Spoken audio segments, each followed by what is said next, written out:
జూబ్లీహిల్స్ ఉప ఎన్నికలో బీజేపీ అభ్యర్థి దీపక్ రెడ్డి డిపాజిట్ కోల్పోయారు.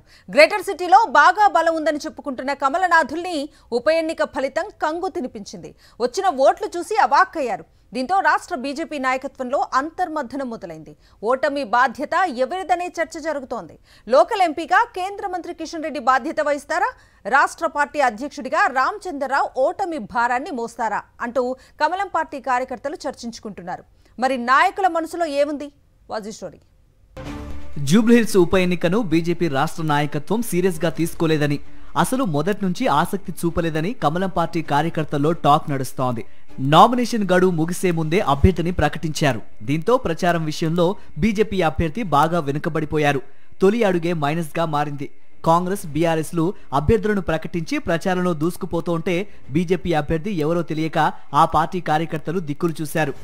అభ్యర్థి ఎంపిక విషయంలోనే తీవ్ర జాప్యం చేశారని క్యాడర్ ఆందోళన చెందుతూ ఉంటే జాతీయ నేతలెవరూ ప్రచారం గురించి పట్టించుకున్న పాపాన పోలేదు.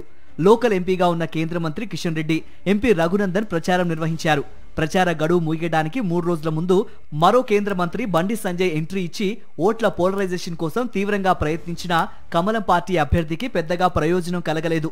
పోల్ మేనేజ్మెంట్ విషయంలోనూ బీజేపీ జాగ్రత్తలు తీసుకోలేదని ఆ పార్టీ కార్యకర్తల నుంచి వినిపిస్తున్న టాక్. గతంలో ఉప ఎన్నికలు జరిగినప్పుడు బీజేపీ ఢిల్లీ పెద్దలు ప్రచారం చేశారు. కేంద్ర హోంమంత్రి అమిత్ షా ప్రచారానికి అవసరమైన వనరులు సమకూర్చారు.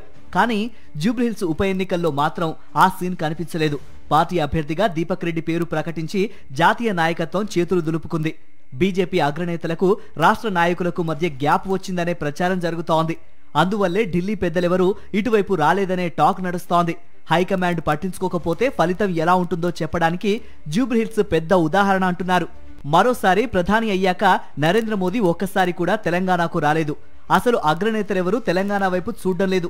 బీజేపీ రాష్ట్ర ఇన్ఛార్జీలుగా ఉన్న సునీల్ బన్సల్, అభయ్ పాటిల్ సైతం సైలెంట్ మోడ్లో ఉండిపోయారు.